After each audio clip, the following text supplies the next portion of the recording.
No se está viendo nada. ¿No? No.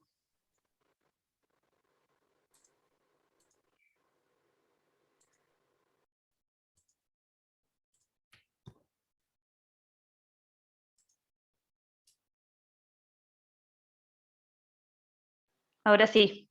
Perfecto. Ahora sí se ve.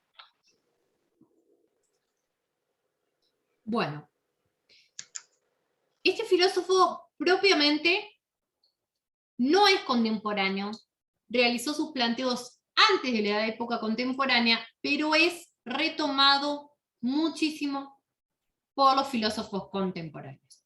Vamos a ver un videito.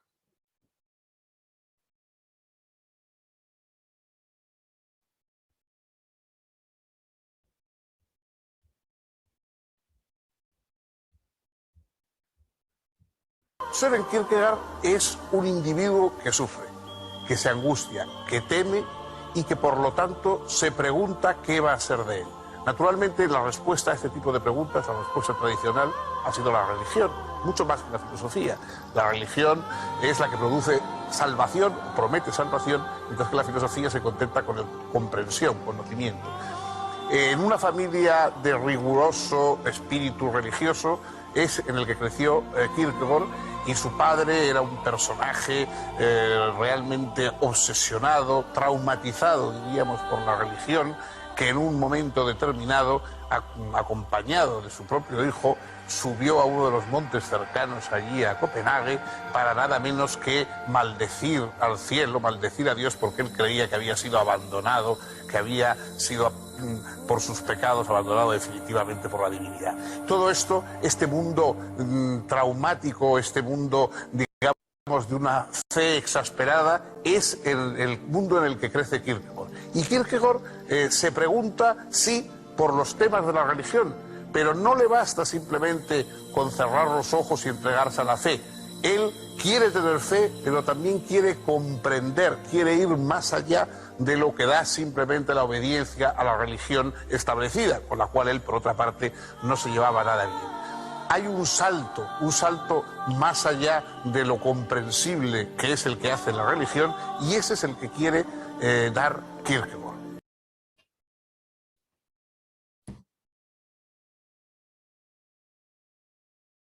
En 1830, Kierkegaard fue enviado por su padre a estudiar la carrera teológica, pero prefirió dedicarse a la literatura y a la filosofía, entregándose a una vida mundana y algo licenciosa. Fue pronto conocido por su espíritu crítico y satírico, así como por su habilidad dialéctica, que lo hacía brillar en fiestas y salones. Esto condujo, obviamente, a enfrentamientos cada vez mayores con su padre, que lo veía gastando el tiempo en teatros y cafés. Finalmente, cortaron relaciones. Su padre le otorgó una pensión y las llaves de un departamento y dejaron de tratarse. No obstante, pocos años después, en 1838, el anciano enfermó gravemente y antes de morir se reconcilió con su hijo. Luego del fallecimiento de su padre, Søren retomó las prácticas religiosas que había abandonado y reinició sus estudios con gran entusiasmo. En 1840 se licenció en teología y en 1841 en filosofía.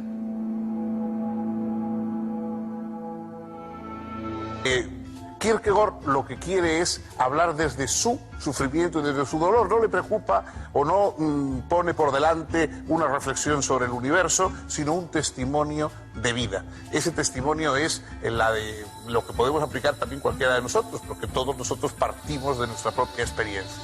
Él analiza la vida del hombre y dice que los seres humanos pasamos por una serie de etapas en nuestro desarrollo, y a veces unos quedan en una etapa o en otra. Hay una etapa ética, es decir, cuando vivimos preocupados por el deber, por las obligaciones, etc.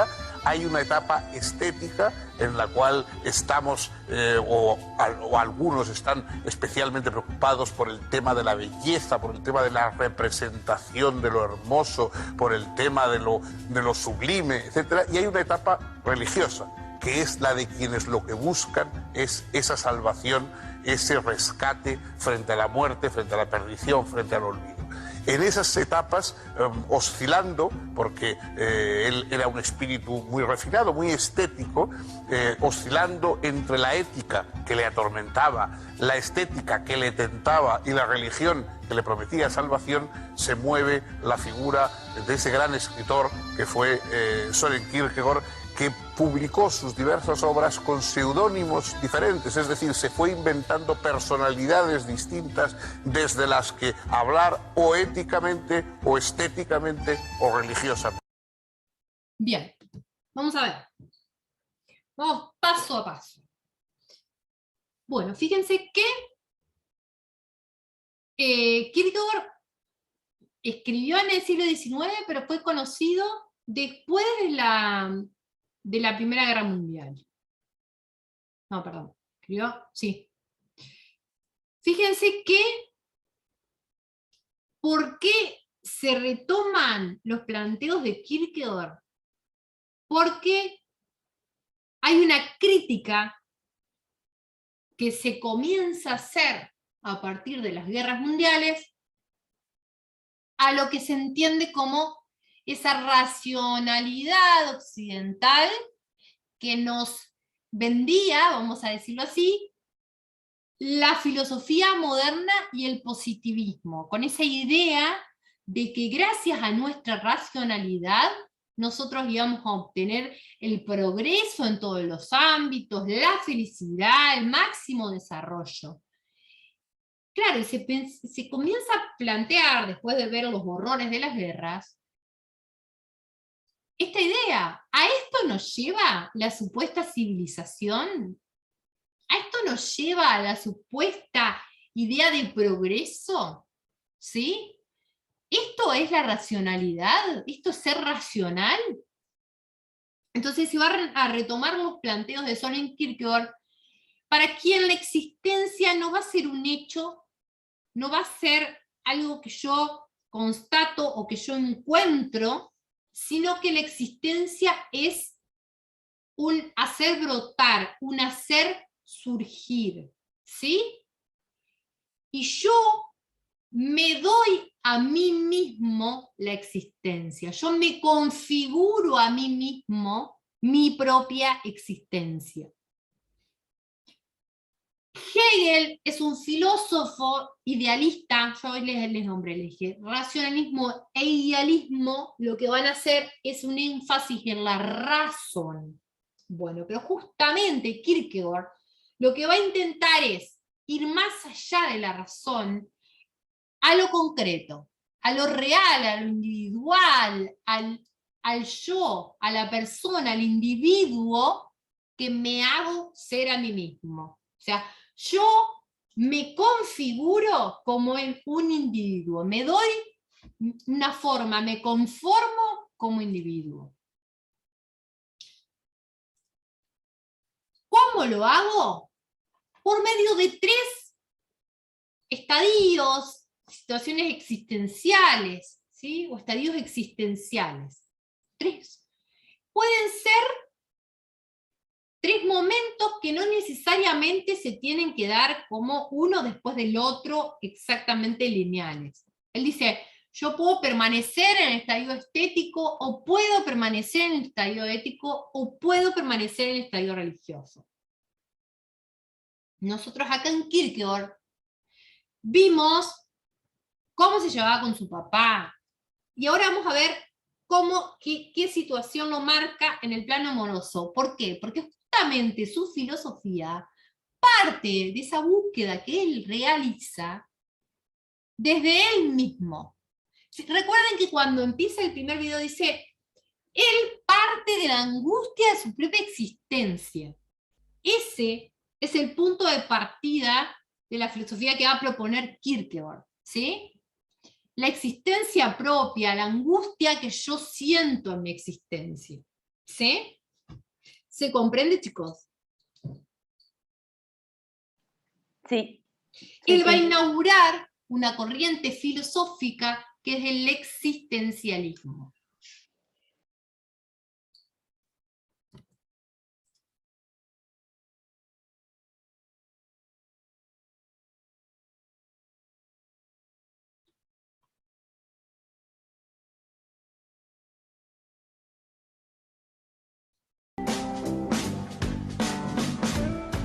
Cuando Kierkegaard conoció a Regina Olsen, ella tenía 14 años. Regina era muy alegre, lo que contrastaba con el carácter en general taciturno de Kierkegaard. La relación duró 3 años, hasta que él rompió el compromiso. Este rompimiento, del cual se ha escrito tanto, en realidad tiene que ver con que Kierkegaard temía que el matrimonio, esa instancia que para él era una instancia fundamentalmente ética, fuese una molestia, un obstáculo, algo que lo distrajera de su misión. ¿Y cuál era esta misión de Kierkegaard? En realidad, todo el pensamiento de Kierkegaard giró en torno de 2 temas prioritarios. El primero era el del individuo y su existencia concreta, y el segundo tema, que estaba íntimamente relacionado con este, era el de la relación de Kierkegaard con el cristianismo. La crítica, por un lado, del cristianismo que él veía a su alrededor, una especie de humanismo burgués, donde el contenido de la fe había pasado a ser simplemente un hecho social, y donde, según él decía, se cometía la peor de las herejías, la de jugar a ser cristiano. Y por el otro lado, el desafío de ser un verdadero cristiano, desafío que, en última instancia, es imposible. Y esa tensión entre la deseabilidad de ese ideal y la imposibilidad de conseguirlo iba a regir toda la vida de Kierkegaard. Para él, el matrimonio pertenecía al estadio ético de la vida humana, pero su filosofía lo ponía ante una misión que pertenecía claramente al estadio religioso. Quizás esa haya sido la causa profunda del rompimiento con Regina Olsen, a quien, sin embargo, siguió amando.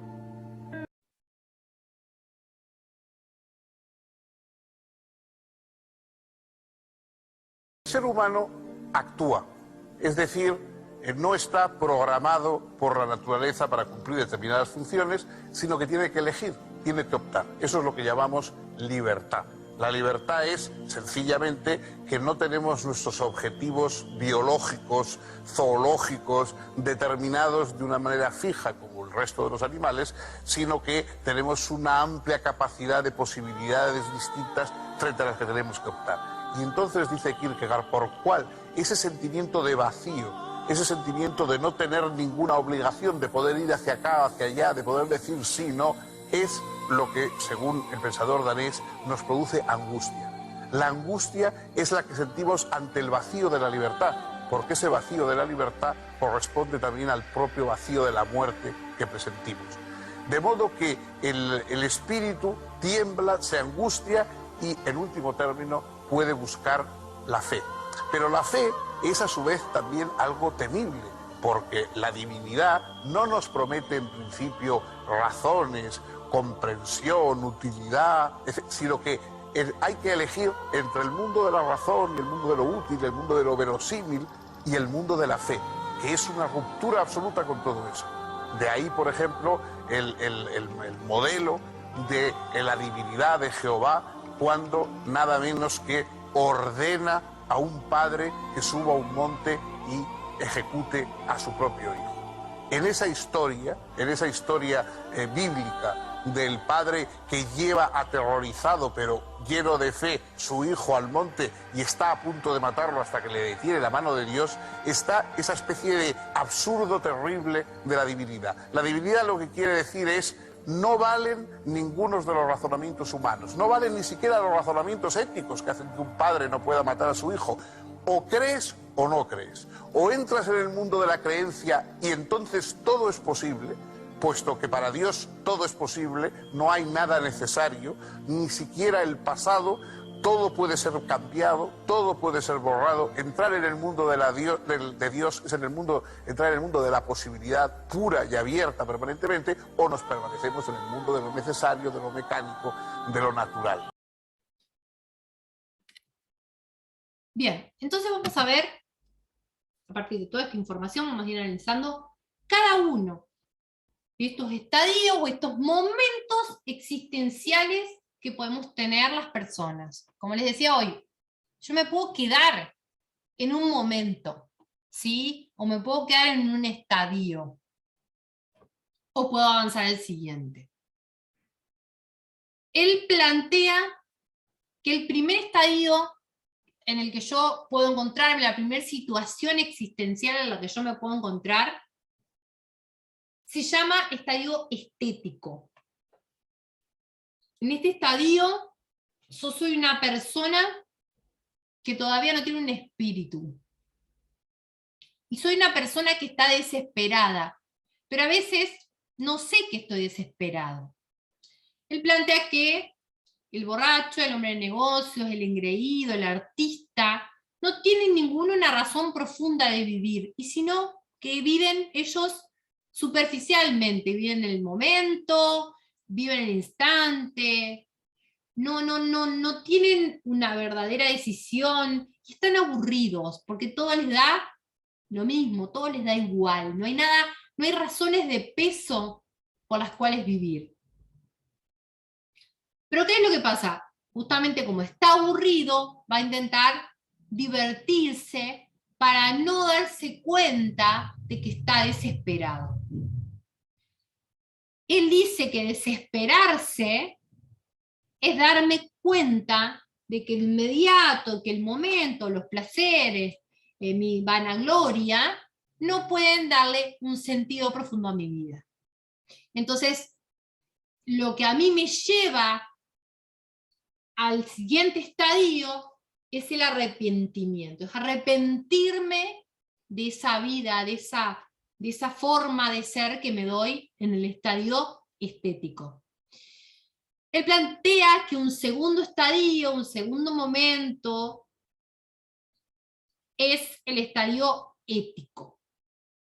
Él dice que acá uno se descubre a uno mismo y se va perfeccionando. Dice que una vida de interioridad, que se trata de llevar una conducta lo más ética posible, lo más moral posible, cumplir con los deberes de la humanidad, con los deberes laborales, con los deberes familiares, con los deberes políticos, y ahora plantear que hay un estado de la vida que va a coincidir con este momento, que es el matrimonio. Pensemos lo siguiente, él comienza contando que en su vida él va a comenzar en un estadio en el que él se dedicaba a las fiestas. ¿Se acuerdan que contaba que se dedicaba a las fiestas? Que esa vida superficial él la vivió y la entiende como el periodo estético de su vida. Este periodo ético de su vida, ¿qué lo representaría lo que nosotros escuchamos recién en el video que se contaba de la vida de Kierkegaard? ¿Cuál sería?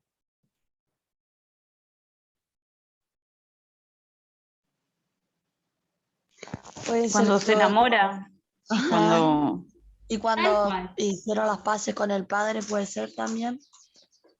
Lo de las paces con el padre un poco es la culpa, que ya lleva al tercer estadio. Pero este estadio tiene muy bien que ver, no sé quién lo dijo, pero está muy bien, con el compromiso que él hace con Regina Olsen, pero que después él rompe. Este segundo estadio, que yo les digo que es el propio de la vida ética, es el matrimonio, plantea que implica ser un héroe en la vida cotidiana, claro, porque dice, hace falta coraje para cumplir con lo cotidiano, y cumplir, veíamos recién, cumplir con los deberes laborales, con los deberes familiares, con los deberes políticos, llevar una conducta moral acorde, ¿sí? Él dice, hay que ser un héroe en la vida cotidiana para poder llevar esta vida ética. ¿Por qué rompe con este estadio él en su propia vida? Un poco, como se planteaba recién en el video, por la culpa. Porque él siente que tiene que pagar las culpas de la vida que su papá había llevado, y por eso él como se reconcilia con su padre, pero a su vez como se hace cargo de las culpas de su padre, ¿sí? A este estadio también se llega por medio del arrepentimiento, y esto es un estadio como más extremo, porque pensemos lo siguiente. En el estadio ético yo tengo que llevar una vida lo más acorde a lo moral posible, pero acá se está planteando una situación que excede la moral, porque dice, Abraham estuvo dispuesto a sacrificar, a matar a su hijo, entonces eso excede lo ético. Entonces eso implica este estadio religioso, ir más allá de la ética, ir más allá de la moral para seguir a Dios. Fíjense, el planteo extremo, ¿no? Para él, en este estadio hay que resignarse a perder todo lo finito, ahí está incluido, por ejemplo, su matrimonio con Regina Olsen, ¿no? Para ganar a Dios. Es como que hay que sacrificarse para ganar a Dios, ¿sí? Y a su vez hay que creer en el absurdo. ¿Por qué? Porque la fe es una paradoja, es un sinsentido de la existencia. Excede lo racional, ¿sí? E implica la imitación de Cristo de una persona que sigue siendo pecadora. Entonces esa persona tiene que vivir con severidad, es decir, con sacrificio continuo. ¿Sí? Fíjense que es un planteo bastante extremo. Lo que acá nos interesa más que nada en el aspecto filosófico es una nueva concepción de la existencia. Yo me constituyo, hago mi existencia, no la encuentro, sino que la construyo, la defino. Y esa existencia consiste en alcanzar una síntesis entre lo finito, lo infinito, entre el tiempo, la eternidad. Y tiene que ver con la elección. Mi existencia depende de mi elección. Entonces, esta es una nueva concepción de la existencia que va a predominar después en los filósofos que continúan, ¿sí? Va a ser una idea de la existencia como algo que yo configuro mi existencia, no la encuentro. Bueno, acá vamos a ir nada más a unos planteos que me parecen interesantes ver de Husserl, ¿sí? Que es la crítica que él hace a la filosofía como se venía planteando. Él entiende que la humanidad pierde su horizonte por la concepción positivista que nosotros habíamos estado viendo, de que la ciencia y el progreso tecnológico iban a resolver todos los problemas de la humanidad. Dice, lo que pasó en realidad fue que se deshumanizó al ser humano, ¿sí? Y ese supuesto racionalismo, esa supuesta racionalidad del ser humano, llevó a planteos irracionalistas, no racionalistas. Entonces él dice que hay que ser capaz de construir una nueva filosofía, ¿sí? Más allá del positivismo. Esta misma crítica al positivismo se va a retomar o se va a continuar en sus discípulos, entre ellos Heidegger. Heidegger va a ser un discípulo de Husserl y es muy importante porque él también va a retomar esa idea de que yo configuro mi existencia, esa idea de Kierkegaard. Propiamente, Heidegger no es existencialista, pero sí también va a entender que somos un ser que está existiendo. Él no se hace, por ejemplo, ningún planteo religioso, a diferencia de Kierkegaard. Él no hace ningún planteo religioso, ni dónde venimos, ni hacia dónde vamos, ni... Él dice, somos un ser que existe, somos un Dasein. Dasein, ¿qué significa? Significa ser ahí. Un ser que existe, que comenzó a existir, que está existiendo, no importa ni dónde viene ni hacia dónde va. ¿Sí? Está, existe. Y ese ser es el único ser que puede darse cuenta de que existe. ¿Sí? El perro, la silla, la mesa, no se perciben como existentes. El Dasein, nosotros, sí, nos damos cuenta de que existimos.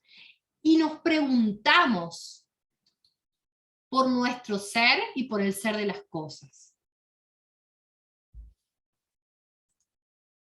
Este Dasein tiene 3 dimensiones importantes que son el ser ahí, es decir, existe, está arrojado a la existencia, nadie le preguntó si quería nacer, él existe, pero también existe en un mundo, y existe con otros. Hay otros Dasein como él, hay otros ser ahí que existen con él, y que lo van a configurar de determinada manera. Este Dasein, ¿sí?, es posibilidad. Fíjense que esta idea de posibilidad, el estar abierto, el ser un proyecto, viene de esta concepción de Kierkegaard de que yo me hago a mí mismo, ¿sí? Yo me proyecto, dice Heidegger, frente a diferentes posibilidades yo puedo escoger qué es lo que quiero para mi vida, o puedo dejarme llevar por lo que hacen los demás. ¿Sí? Pero esa situación de elegir por mí mismo o dejarme llevar por los demás, es una situación existencial en la que cada ser que somos nosotros, cada persona, debe encontrarse. O me elijo, me descubro como un proyecto y elijo qué quiero ser de mi vida, o me dejo llevar por lo que hace la multitud, por lo que hacen los demás. Entonces él va a plantear que nosotros podemos tener 2 formas de existencia. ¿Sí? Este Dasein, este hombre que somos en el mundo, podemos tener una existencia que es inauténtica. Ahí en ella nosotros no estamos manifestándonos como somos realmente, ¿sí? Y nosotros estamos con otros, nos dejamos llevar, como decía, ¿sí? Nos dejamos llevar y tenemos diferentes manifestaciones de esta existencia inauténtica. Una es la habladuría. El hablar por hablar, el hablar de aquello que no sé, el hablar de aquello que no comprendo incluso. En la habladuría, lo que nosotros por ahí entendemos cotidianamente como el chisme, ¿no? ¿Qué pasa en la habladuría? Yo hablo, pero sin saber cómo es, ¿sí? Por ejemplo, yo en la habladuría constituyo una realidad que no sé si existe. Por ejemplo, vamos a suponer, hay un accidente. En ese accidente, no sé, venía una moto, un auto, chocan en una esquina, bueno, una persona ve el accidente, se encuentra con otra persona, y habla de lo que pasó. Y al hablar, ya le agrega algo más. Dice, sí, chocaron porque estaba borracho tal, ¿no? Y ya se encuentra esa otra persona con otra persona, y dice, sí, porque venían los 2 borrachos, ¿sí? Entonces, en esa habladuría lo que se va construyendo es una realidad nueva. Y él dice, se vuelve como algo autoritaria esa habladuría. Es así, dice, porque se lo dice. ¿Sí? No importa cómo es la verdadera realidad, sino es así porque se lo dice.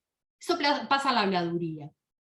Otra situación de existencia inauténtica, cuando convivimos con los demás, dice Heidegger que es la avidez novedades. ¿sí? La curiosidad, el querer saber, pero no el querer saber para algo más, sino el saber, pero que a mí no me cambia, que a mí no me produce nada, que a mí no me genera nada productivo, sino, yo siempre lo grafico así, con esa situación de correr la cortina y mirar para ver quién pasa, o entrar en el muro de alguien en las redes sociales y mirar, pero no porque me interese la otra persona, por ejemplo, sino por mirar, por saber por saber, por curiosidad nada más. Entonces él plantea que en esta existencia inauténtica lo que hacemos los seres humanos es entrar en un estado a nivel de las cosas del mundo. O sea, nos convertimos como en una cosa, ¿sí? Entonces, tenemos una existencia que no es la propia que nos corresponde como seres en el mundo, como Dasein. Él dice que en la existencia auténtica yo lo que reconozco es que soy un ser para la muerte. Entiendo que soy un ser que me voy a morir.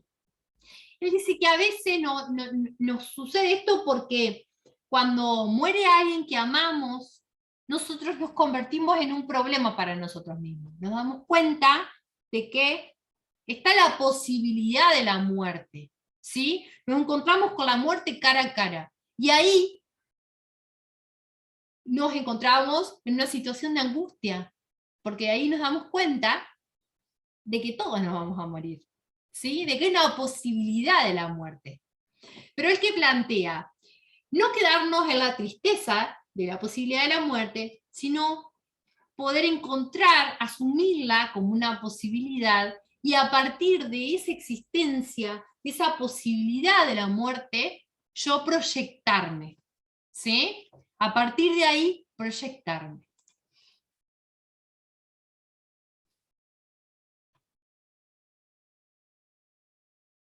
Dasein a veces se traduce como el ser ahí. Una de las dificultades, acoto, una de las dificultades que tiene el pensamiento de Heidegger es que está constantemente inventando términos que no se utilizan en la lengua común, combinaciones de palabras, usos distintos de palabras habituales, y sobre todo inventando neologismos que hacen que, claro, su filosofía pues, sea especialmente desconcertante porque no recurre a términos comunes. El Dasein es algo así como el ser ahí, como el ser arrojado a la existencia, como el ser que no tiene más remedio que ser, como el ser cuyo destino es ser, y ese es el hombre.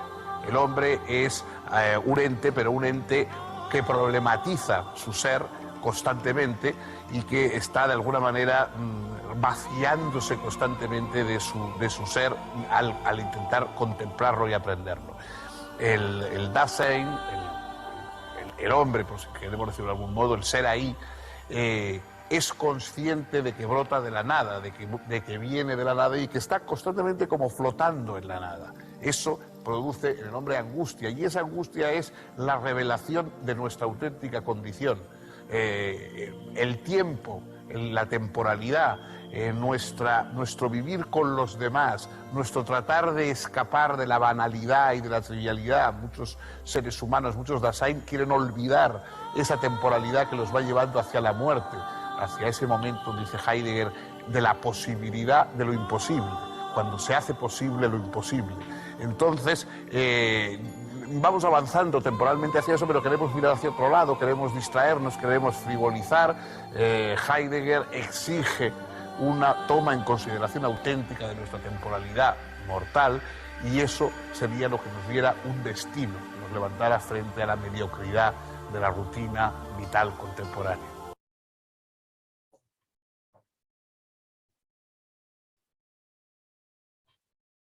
Vivimos al amparo de los roles sociales, de lo que se espera que hagamos, pensemos y digamos. Solo excepcionalmente somos auténticos. En general, nuestra vida se pierde en la inautenticidad. Y es natural que así suceda, porque nuestro propio modo de ser implica asumirnos como radicalmente finitos, aceptar la angustia de no poder cumplir todas las posibilidades que se despliegan ante nosotros, correr el riesgo de equivocarnos y arrepentirnos y sentirnos culpables de las elecciones que hemos hecho y, en fin, vivir cada momento de nuestra vida ante nuestra mortalidad. La culpa nos hace presente el pasado, tal como nuestro ser hacia la muerte nos hace presente el futuro, anticipándolo. Por eso, solo el hombre es, propiamente, mortal. Los animales no mueren, sino que apenas cesan. La muerte no es meramente cesar. La muerte es la posibilidad vivida de que ya no haya más posibilidades para mí. Es la posibilidad de que mi mismo ser sea imposible. Nuestra vida es un entre, y los extremos, la nada del antes y la nada del después, no nos pertenecen. Bien. ¿Alguna pregunta sobre Heidegger?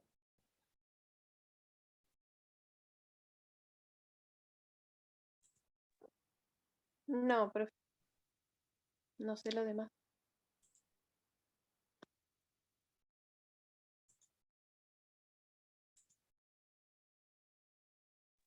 A mí simplemente un detalle que me gustó, eso que decía lo último, de que la muerte en sí para él es el no ser, el no poder ser, o el dejar de ser, algo así dijo. Ujú. Ujú. Y justamente nosotros vamos a ser auténticos cuando asumamos la posibilidad de dejar de ser, es decir, asumamos la muerte y la angustia que a nosotros nos genera esa posibilidad de morir.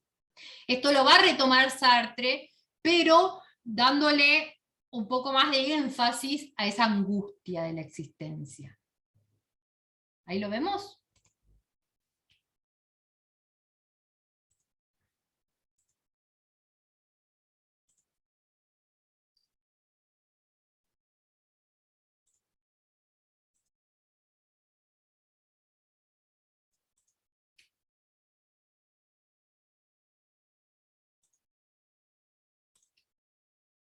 Bueno, en Sartre, ¿sí?, hay predominio de justamente la angustia de la realidad humana, ¿sí? Nosotros somos una angustia, nos constituye esa angustia.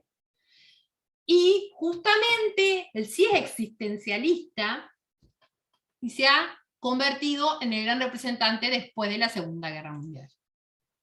Él va a distinguir tres modos de ser. Uno es el ser en sí, otro es el ser para sí, y otro es el ser para otro. El ser en sí son todos los objetos, todas las cosas, todo lo que es, que él dice, esa nada de su existencia me produce náusea. ¿Qué es la náusea? Percibir las cosas que existen en el mundo como algo que no tienen razón de ser, como algo que son, algo que es inexplicable, que no puede ser comprendido, ¿sí? Y nosotros somos una cosa que existe entre las demás cosas, porque tenemos un cuerpo y a su vez somos facticidad, es decir, somos un hecho por nuestro pasado.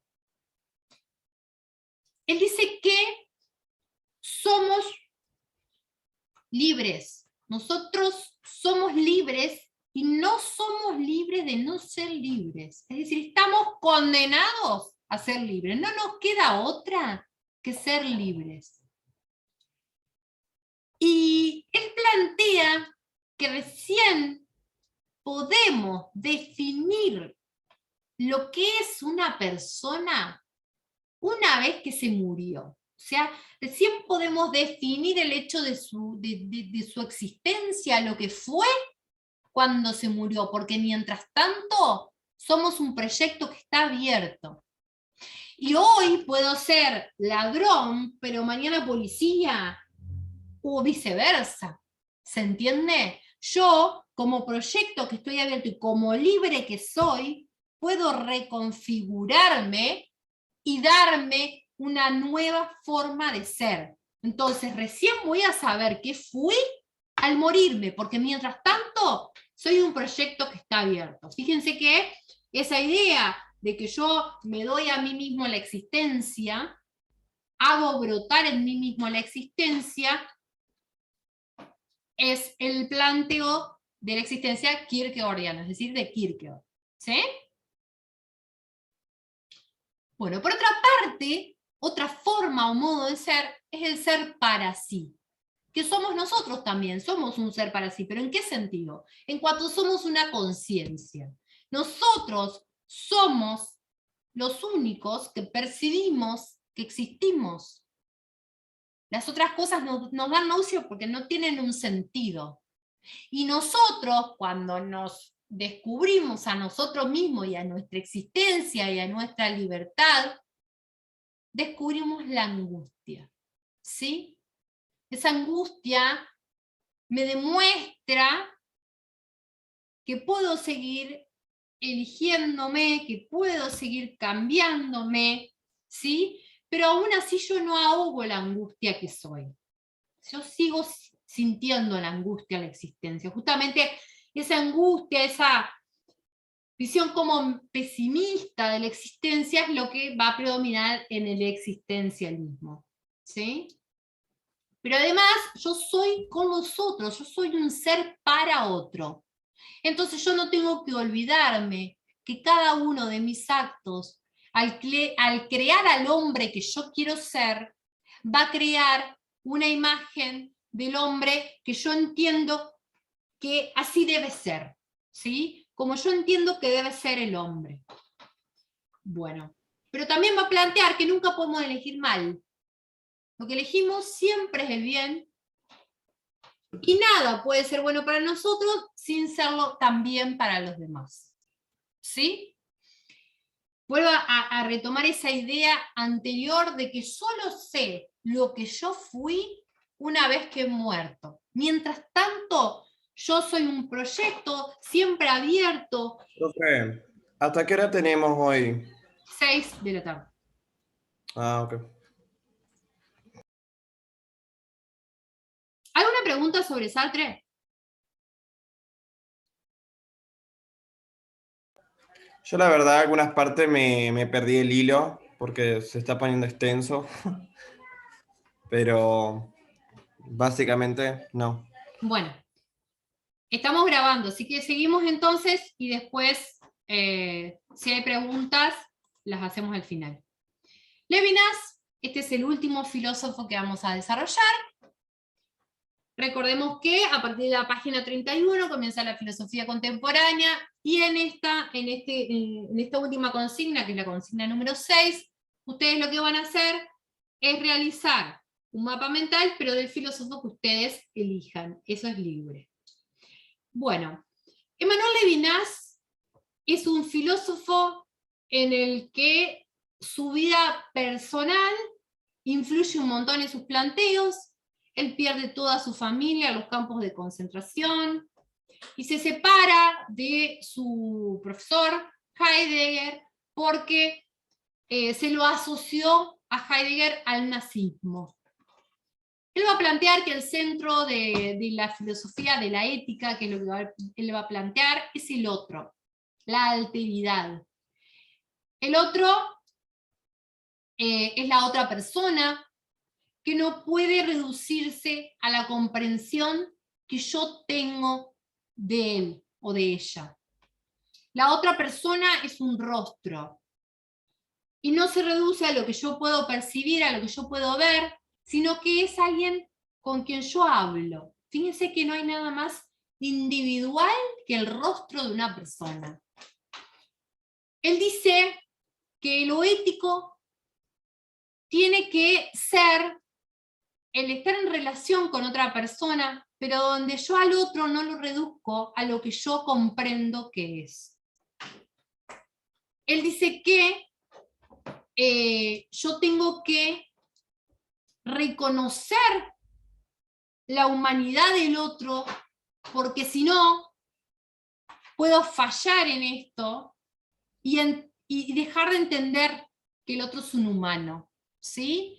Y él plantea que justamente ese dejar de entender que el otro es un humano es lo que ocurrió en las guerras mundiales, ¿sí? Yo me olvido que el otro es un rostro, me olvido que es un otro y se pierde la multitud. Entonces me empieza a dar igual su vida o su muerte. Él dice que la ética tiene que ser el cuestionamiento de mi libertad y de mi conocimiento. Yo no puedo reducir al otro a mí mismo, porque el otro es diferente. El otro es otro, y tiene que estar en la exterioridad. Yo no lo puedo querer reducir a mí, porque si lo reduzco a mí, yo le hago lo que quiero, lo trato como una cosa. Y lo que es otro son las cosas, la ventana, la calle, etc. Pero no es el otro. El ser humano con el que yo tengo una relación ética, nunca lo puedo tratar como una cosa. Bueno, él plantea que el olvido del otro, ¿sí? Porque estoy mirándome a mí mismo, hace que yo entienda que todo lo que es distinto de mí es algo que es despreciable y que me molesta, ¿sí? Y si yo neutralizo al otro, le quito su individualidad. Entonces lo convierto, como decíamos recién, en una mezcla, en una multitud, donde yo lo hago despojarse de su individualidad y de su rostro. Él al otro lo entiende como aquel que sufre, como aquel que pasa necesidades, como aquel que está pasándola mal. Dice, es el huérfano, es la viuda, es el sufriente, es el que yo mato incluso. Dice, yo no puedo desentenderme del otro ni siquiera cuando lo mato, ni siquiera en su muerte puedo desentenderme del otro.